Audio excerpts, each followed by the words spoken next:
गरमागरम खमंग आणि रस्स्यात मुरलेले शेंगोळे. खरं सांगायचं तर महाराष्ट्राच्या काही रेसिपीज अशा आहेत की फक्त ते पोट नाही मन भरतात.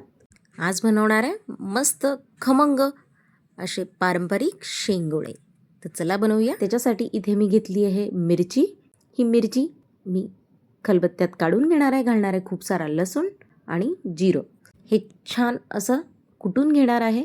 तुम्ही हवं तर मिक्सरच्या भांड्यात पण याला फिरवून घेऊ शकता. खलबत्त्यात कुटल्याने याची चव खूप छान येते. एकीकडे गोळा मळण्यासाठी इथे घेतलं आहे 2 मोठ्या वाट्या इतकं गव्हाचं पीठ, 2 मोठ्या वाट्या ज्वारीचं पीठ आणि 1 वाटी इतकं बेसन. याच्यात घालणार आहे हळद, धणेपूड, हिंग आणि चवीप्रमाणे मीठ. आता याच्यात घालायचं आहे कुटून घेतलेले मिरची आणि लसूण आणि थोडं तेलाचं मोहन आणि याचा छान घट्टसर गोळा मळायचा आहे. काही पदार्थ फक्त रेसिपीज नसतात, या असतात फॅमिली मोमेंट्स. हे शेंगोळे मी, माझ्या सासूबाई आणि माझ्या लेकीने मिळून बनवले.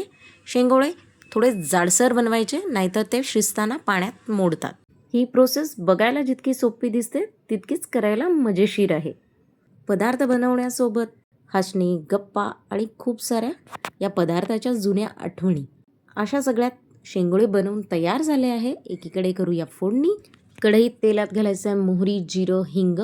हे व्यवस्थित तडतडलं की याच्यात घालायचं आहे ठेचून घेतलेली हिरवी मिरची, लसूण, हळद, लाल तिखट आणि धनेपूड आणि याला हलकं परतून घ्यायचं आहे. हे छान परतलं. हा पदार्थ छान खमंग असतो, त्यामुळे याच्यात तिखटाचं प्रमाण थोडं जास्ती असतं. घालायचं आहे भरपूर पाणी. शेंगोळे पूर्ण बुडतील इतपत आपल्याला पाणी घ्यायचं आहे.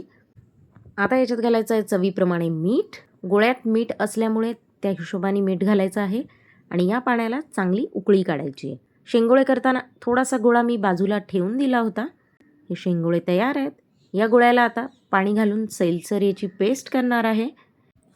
याला आपण सैल करून बाजूला ठेवून देणार आहे. याचा वापर आपण नंतर करणार आहोत. याच्यात कोथिंबिरीने खूप छान चव येते. पाण्याला उकळी आली की गॅस जरा बारीक करायचा आणि बनवून घेतलेले शेंगोळे याच्यात सोडायचे आहेत. सगळे शेंगोळे घातले की घालायची आहे वरून कोथिंबीर. कोथिंबीर शिजताना घातल्याने याची चव थोडी वेगळी येते आणि याला आता छान उकळू द्यायचं आहे. मधून मधून हलकं हलवून घ्यायचं आहे आणि पाणी कमी पडल्यास पुन्हा पाणी याच्यात वाढवायचं आहे.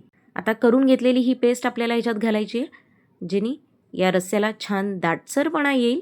आता शेंगोळ्यांना 10 ते 15 मिनटं छान उकळू द्या.